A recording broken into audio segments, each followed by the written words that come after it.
अस्सलाम वालेकुम दोस्तों।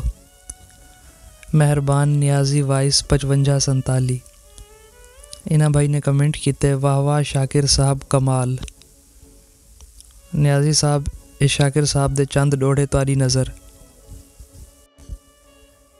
अख फड़के पई फड़के, हाँ फड़के ना हंज नी आंदी। यह दुख दी तार चुहाऊं पासूं, खड़ खड़ के ना हंज नी आंदी। जे हिजर फिराक दी जिगर दे विच, भा भड़के ना हंज नी आंदी। हंज शाकिर अर्क लहू दा है, लहू भड़के ना हंज नी आंदी।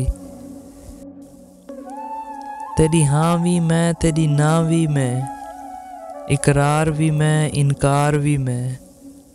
तेरा प्यार मुहब्बत नाल मेरे, तेरी नफरत दा इजहार भी मैं। तेरिया नेमतां दा हकदार भी मैं, तेरे गज़ब दा किरदार भी मैं।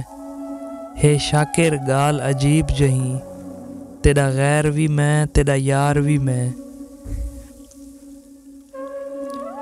इवें गाल चों गाल जो चल पईए, मैं बोल पियां में को माफ़ी दे। जड़ियां लाइयां तैं पाबंदियां हिन, नी याद रिहां में को माफ़ी दे। निमी रोक सकिया इन्हां हंजुआं को, बस छोड़ मियाँ में को माफ़ी दे। तेरे जुल्म जफा दा चन शाकिर, बेअदब थियां में को माफ़ी दे। भला शायर शेर लिखे सी क्या, जे तई इल्हाम ना होवे। ऊँ शाम को शामत समझ घिनो, जड़ी शाम इच शाम ना होवे। खाली जाम दा शाकिर क्या फ़ायदा, जे अख दा जाम ना होवे। हे फ़र्ज नमाज नमाज ता नहीं, जिथा इश्क इमाम ना होवे। दोस्तों वीडियो को लाइक करे सो ते शेयर करे सो, कमेंट सैक्शन में अपना पैगाम ज़रूर दे सो।